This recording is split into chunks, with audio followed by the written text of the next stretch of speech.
அனைவருக்கும் வணக்கம். திருக்குறளில் மேலாண்மை சிந்தனைகள். தோன்றி புகழோடு தோன்றுக அஃதிலார் தோன்றலின் தோன்றாமை நன்று. அதாவது தோன்றுவதானால் புகழோடு தோன்ற வேண்டும். அப்படி சிறப்பு இல்லாதவர் தோன்றுவதை விட தோன்றாமல் இருப்பது நன்று என்கின்றார் திருவள்ளுவர். நாம் இப்போது பிறந்தாயிற்று. இது பெற்றோர் நமக்கு கொடுத்த மிக அருமையான வாய்ப்பு. இதனைத்தான் நமது அப்துல் கலாம் ஐயா அவர்கள் பிறப்பு என்பது ஒரு சம்பவமாக இருக்கலாம், ஆனால் நம் இறப்பு என்பது ஒரு வரலாறாக இருக்க வேண்டும் என்கின்றார். ஆம், இந்த பிறப்பை எவ்வாறு பயன்படுத்தி வாழ்கின்றோம் என்பதுதான் முக்கியம். சுருக்கமாக சொன்னால் எவ்வளவு வருடங்கள் வாழ்ந்தோம் என்பது முக்கியம் என்று, எப்படி சிறப்பாக வாழ்ந்தோம் என்பதுதான் முக்கியம். இதற்காக நம் திருவள்ளுவர் மேலாண்மை சிந்தனைகள் பலவற்றை கூறியுள்ளார். ஆண்மை என்றால் ஆளும் தன்மை, மேலாண்மை என்றால் இன்னும் கூடுதலாக ஆளும் திறமை கொண்டிருத்தல், அதாவது கையாளும் திறமை. கால அளவு காரணமாக 4 மட்டும் இங்கு கூறுகிறேன். இன்றைய தகவல் தொழில்நுட்ப காலகட்டத்தில் தனி மனிதனாகிய நாம் ஒவ்வொருவரும் கடைபிடிக்க வேண்டியவை 4. 1 சுய ஒழுக்கம், 2 தூய்மை, 3 செய்ய வேண்டியவை, 4 வைத்திருக்க வேண்டியவை. முதலாவதாக சுய ஒழுக்கம். நன்றிக்கு வித்தாகும் நல்லொழுக்கம் தீயொழுக்கம் என்றும் இடும்பை தரும். அதாவது நல்ல ஒழுக்கத்தை நாம் கடைபிடித்தோமானால் நமக்கு வாழ்வில் எப்போதும் இன்பமே கிடைக்கும். தீய ஒழுக்கத்தை கடைபிடித்தால் வாழ்நாள் முழுவதும் துன்பமே இருக்கும். இன்னும் இதற்கு போனஸாக ஒன்றையும் தருகின்றார் திருவள்ளுவர். ஆமாம், மறந்தும் தீய சொற்கள் நம் வாயிலிருந்து வராதாம். ஒழுக்கம் உடையார்க்கு ஒல்லாவே தீய வழுக்கியும் வாயார் சொல். அதே சமயம் இந்த ஒழுக்கத்தை இழந்தோமானால் நம் அம்மா, அப்பா, தாத்தா, பாட்டி, இவ்வளவு ஏன் நம் குடி பெருமையே அழிந்து போகும். எனவே நம்முடைய சுய ஒழுக்கத்தை கஷ்டப்பட்டாவது நாம் காக்க வேண்டும். பரிந்தோம்பி காக்க ஒழுக்கம் என்கின்றார் திருவள்ளுவர். இனி அடுத்ததாக தூய்மை. இதனை 2ஆக பிரிக்கலாம். 1 அகத்தூய்மை, மற்றொன்று புற தூய்மை. முதலாவது அகத்தூய்மை. அகம் என்றால் மனம். மனத்தை தூய்மையாக வைத்திருத்தல். அதற்கு முதலில் நாம் ஆசைப்படாமல் இருக்க வேண்டும். ஆசைப்படாமல் என்றால் நமக்கு தகுதி இல்லாதவற்றை, நமக்கு பொருத்தம் இல்லாதவற்றை நாம் ஆசைப்படாமல் இருக்க வேண்டும். ஆமாம், சின்ன அளவு கூட ஆசை இல்லாமல் இருக்க வேண்டும். அதுதான் ஒவ்வொன்றிலும் நாம் மெய்ப்பொருளை அறிவதற்கு வழியாக, உதவியாக இருக்கும்.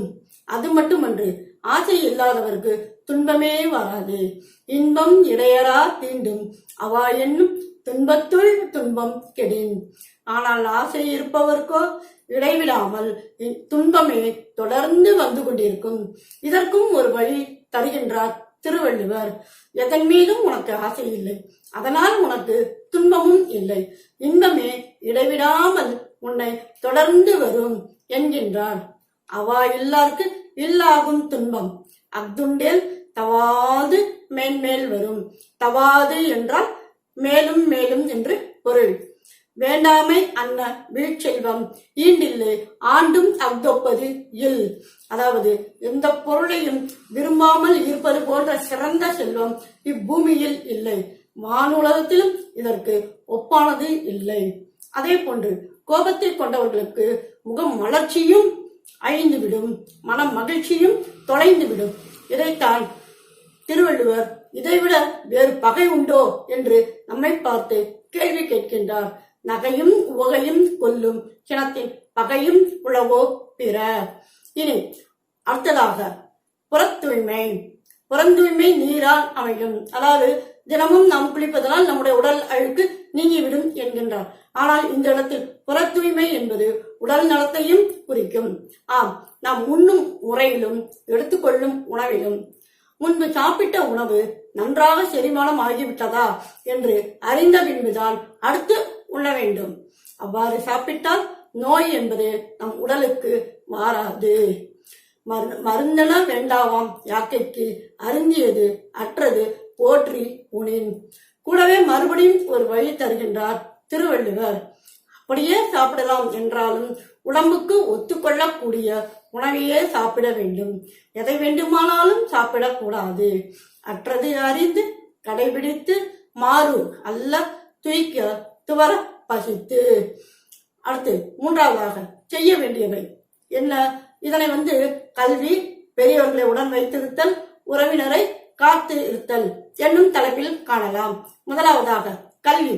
இந்த உலகத்திலேயே அழியாத செல்வம், தீங்கு இல்லாத செல்வம் எது என்றால் அது கல்விதான். பிற செல்வங்கள் எல்லாம் செல்வங்கள் அல்ல. கேடு இல் வீழ்ச்செல்வம் கல்வி. ஒருவருக்கு மாடு அல்ல மற்றை அவை. அதாவது நீ படிக்காதவனாக இருந்தால் கலர் நிலத்துக்கு சமமானவன். உன் முகத்தில் உள்ள கண்கள் இரண்டும் புண்கள் என்று எச்சரிக்கிறார். அதே சமயம் ஒன்று வாங்கினால் ஒன்று இலவசம் என்போம். ஆனால் நம் திருவள்ளுவரோ எப்படி கூறுகிறார் பாருங்கள். ஒருமை கண் தான் கற்ற கல்வி ஒருவருக்கு எளிமையும் ஏமாப்பு உடைத்து. அதாவது நீ ஒரு பிறவியில் படித்தாய் என்றால் அது 7 பிறவிகளுக்கும் உனக்கு உதவி செய்யும் என்கின்றார். போனஸாக 7 பிறவிகளை தருகின்றார். மேலும் நுண்ணிய சிறந்த பல நூல்களை படிக்காதவனின் உடல் வளர்ச்சியும் அழகும் மண்ணால் செய்யப்பட்ட பொம்மையை அழகு செய்தது போன்றது. பாருங்கள், இனியும் நாம் படிக்காமல் இருக்கலாமா? நுண்மான் நுழைப்புலம் இல்லான் எழில் நலம் மண்மான் புனை பாவையற்று. சரிங்களா? இனி முயற்சி. உடல் உறுப்பை செயலற்று இருப்பது ஒரு குறை அன்று. உன்னை சுற்றி நடப்பனவற்றில் அறிய வேண்டியவற்றை அறிந்து முயற்சி செய்யாமல் இருப்பதுதான் குறை ஆகும். பொறியின்மை யாருக்கும் பழி என்று அறிவறிந்து ஆழ்வினை இன்மை பழி. இறுதியாக நான்காவது வைத்திருக்க வேண்டியவை. முதலாவது பெரியோர், அதாவது பெரியோரை நம்முடன் வைத்திருத்தல். பெரியோர் சொல் கேட்டு நாம் நடந்து கொண்டோம் என்றால் துன்பங்களே வராது. அவர்களை கெடுப்பவர்களும் இல்லை. அதாவது பெரியவர்களை நாம வைத்திருந்தோம் வைத்துக் கொள்ளுங்களேன், நமக்கு கெடுதல் செய்பவர்கள் யாரும் இல்லை. இதைத்தான் திருவள்ளுவர் இடிக்கும் துணையாரை ஆழ்வாரை யாரே கெடுக்கும் தகமை அவர். அது மட்டுமன்று, உனக்கு வேண்டிய வலிமைகளுள் அதுவே சிறந்தமை, அதாவது சிறந்த வலிமை ஆகும். தம்மில் பெரியார் தமரா ஒழுகுதல் வன்மையுள் எல்லாம் தலை. அடுத்து உறவினர்களை நாம் இருத்தல். எப்படி என்றால் சுற்றங்களுடன் இணைந்து இருந்தாய் எனில் செல்வங்கள் வந்து சேரும். அதுவும் எப்படிப்பட்ட செல்வம்? குறைவில்லாத செல்வம். விற்பரா சுற்றம் இயையின் அறுப்பரா ஆக்கம் பலவும் தரும்.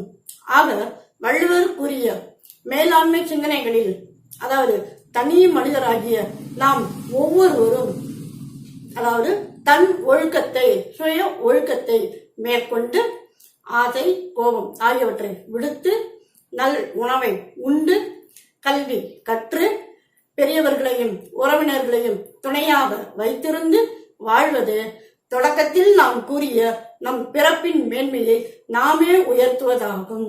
நன்றி, வணக்கம்.